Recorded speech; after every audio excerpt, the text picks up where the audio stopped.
Baik, assalamualaikum warahmatullahi wabarakatuh. Kembali kita menjawab beberapa pertanyaan dari pemirsa. Eh, Sangat banyak sekali pertanyaannya. Mungkin kami mohon maaf kalau tidak bisa menjawab semua karena memang keterbatasan banyak hal ya.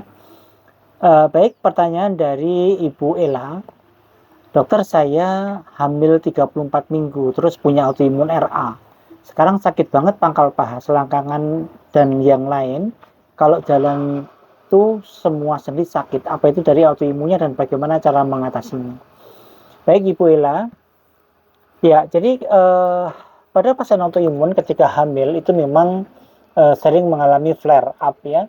Kenapa? Karena pada saat hamil itu terjadi lonjakan hormon estrogen yang mungkin tidak teratur sehingga menyebabkan flare up. Kita tahu bahwa salah satu pemicu flare dari autoimun adalah hormon estrogen tersebut gitu ya.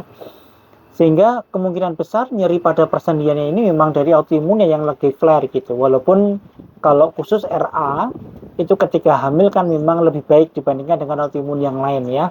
Jadi tingkat flare A-nya juga jarang. Kemudian kalau flare tidak terlalu berat itu pada pasien RA khususnya gitu. Dibandingkan dengan autoimun yang lain seperti SLE ataupun yang lain gitu. Ya. Pada kasus seperti ini maka kemungkinan besar dari rheumatoid arthritisnya yang sedang flare. Maka bagaimana cara mengatasinya? Maka silahkan konsultasi dengan dokter yang menangani autoimun selama ini untuk dilihat yang pertama apakah betul karena flare up dari RA-nya, yang kedua kemudian obat-obat apa yang sudah diminum saat ini gitu. Apakah perlu penggantian obat ataukah perlu peningkatan dosis obat karena ketika flare up seperti ini maka yang dibutuhkan adalah meningkatkan dosis obat-obat yang aman buat kehamilan gitu. Kita tahu bahwa pada obat-obat di MAT ini yang paling aman buat kehamilan adalah golongan siklosporin, golongan hidroksikloroquine ya. Metilprednisolon masih boleh dipakai tapi tidak boleh terlalu tinggi dosisnya apalagi kalau tidak ada indikasi yang kuat gitu ya. Jadi maka silakan konsultasikan dengan dokter yang menangani untuk diberikan terapi flare-nya supaya dia tidak berkembang menjadi lebih berat lagi gitu. Kemudian selain itu dokter penyakit dalamnya juga tentu akan berkoordinasi dengan dokter kandungan untuk melihat kondisi janinnya gitu kan.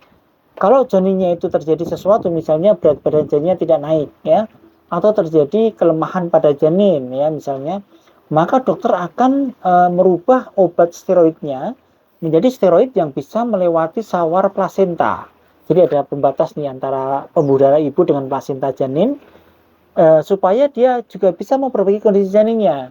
Biasanya steroidnya akan diganti dengan golongan dexamethasone misalnya. Tentu ini akan bisa memperbaiki kondisi janinnya gitu.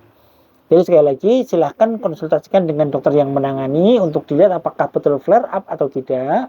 Kemudian diberikan obat-obatan yang bisa mengatasi itu yang aman buat janin atau bahkan bisa mengobati janinnya sekalian gitu.